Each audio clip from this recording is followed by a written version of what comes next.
విద్యా విధానంలో ఏవి మార్పులు రావాలి? ముఖ్యంగా ఇవాళ మనకి ఇంతకుముందు మామూలుగా 11వ తరగతి పూర్తయ్యేసరికి స్కిల్ డెవలప్మెంట్ కూడా ఉండేది. క్రాఫ్ట్ క్లాస్ అని ఒకటి ఉండేది. అక్కడ పెయింటింగ్ బొమ్మలు వేసుకునేవాళ్ళు బొమ్మలు, లేదా చిన్న బొట్టలు వెళ్తూ ఉంటే వాళ్ళు బొట్టలు అల్లడం, ఏదో ఒక స్కిల్ నేర్పించేవారు. అలాగే గార్డెనింగ్ అని ఒక క్లాస్ ఉండేది. ఇవన్నీ పక్కన పెట్టేశారు. మంచి అలవాట్లన్నీ పక్కకు పోయేవి. ఇవాళ సాయంత్రం ఉదయం నుంచి సాయంత్రం వరకు పాపం అలా కూర్చొని వినాలి, పాఠాలు వినడమే, కనీసం వాటి చేత మాట్లాడించడం కూడా లేదు. ముఖ్యంగా విద్యలో ముఖ్యమైనటువంటి ఏమిటి అంటే చదవడం రావాలి, వ్రాయడం రావాలి, మాట్లాడడం రావాలి, లెక్కలు కట్టడం రావాలి.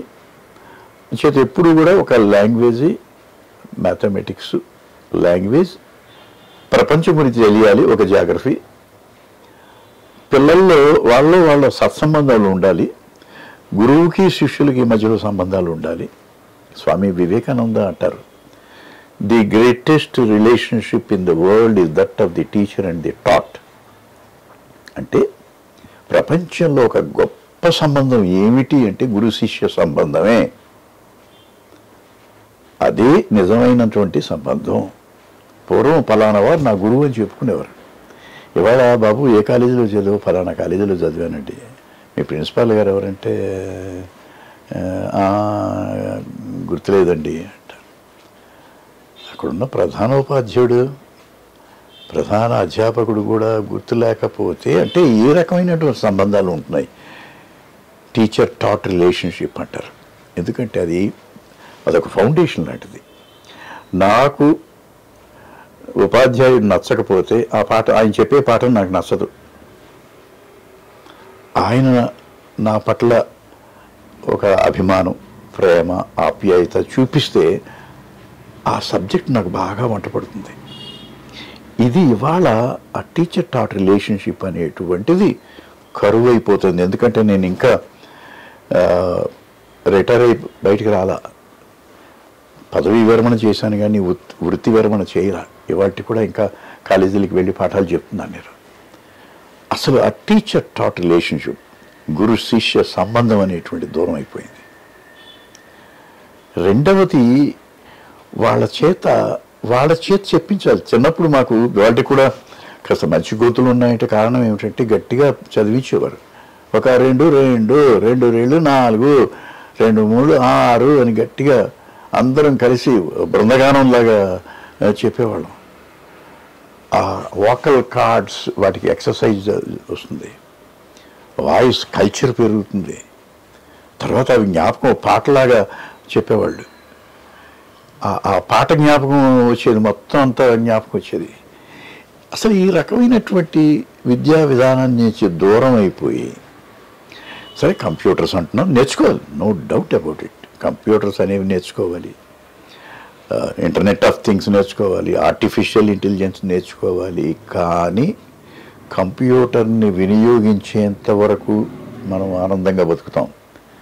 అది మనల్ని వాడుకోవడం ప్రారంభిస్తే జీవితం దుర్భరం అయిపోతుంది. ఆర్టిఫిషియల్ ఇంటెలిజెన్స్ మీద కూడా ప్రజలకు నేను ఒక విజ్ఞప్తి చేస్తున్నాను, దయచేసి దాని మీద పూర్తిగా ఆధారపడకండి. దాని మీద పూర్తిగా ఆధారపడితే ఏమవుతుంది, ఏ రకమైనటువంటి వినాశనానికి దారితీస్తుందో తెలియదు.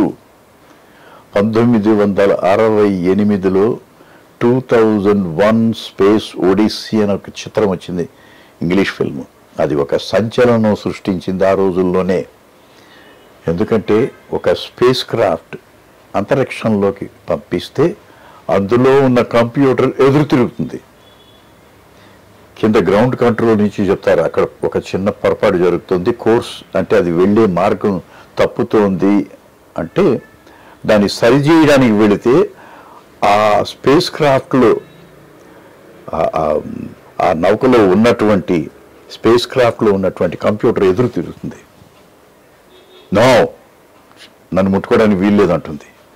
మొత్తం ఆ స్పేస్ ఒడిస్సీ అంటారు, అంతరిక్ష యానం అంతా కూడా నాశనం అయిపోతుంది. అలాగే మనం చిన్నప్పుడు చదువుకున్నాం, భస్మాసురుడు చదువుకున్నాం. భస్మాసురుడికి వరం ఇస్తే నీ మీద పరీక్ష చేస్తానంటూ వెంటపడతాడు శివుణ్ణి.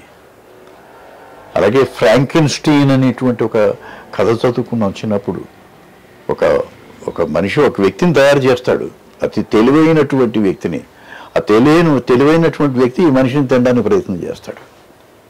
ఎప్పుడు కూడా మన కంట్రోల్లో ఉన్నంత వరకే మనకు సేఫ్టీ.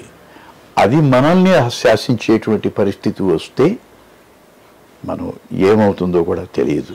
చేత ఎప్పుడు కూడా ఇవాళ ఈ ఆధునిక విద్యా విధానంలో కూడా మానవ సంబంధాలకి ఎక్కువ తల్లిదండ్రుల సంబంధాలు, కుటుంబ సంబంధాలు, స్నేహ సంబంధాలు, వీటిని కానీ మర్చిపోయి పక్కకు వెళ్ళి యంత్రాల్లా తయారు చేస్తే ఆ యంత్రాలు ఎప్పుడు ఎదురు తిరుగుతాయో తెలియదు, ఎప్పుడు ఫెయిల్ అవుతాయో తెలియదు. ఒక్క వైరస్ ప్రపంచంలో ఉన్నటువంటి అన్ని కంప్యూటర్లని కూడా స్తంభింపజేయవచ్చు. చేత విద్యా విధానంలో ముఖ్యంగా రావాల్సినటువంటి మార్పులు ఏమిటి అంటే గురు శిష్య సంబంధం.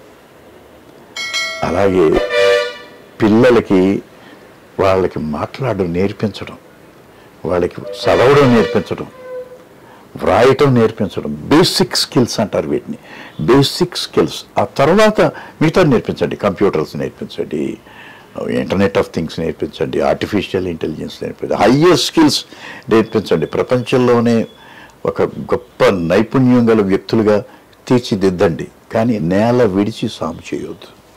ఇది చాలా ముఖ్యమైనటువంటిది.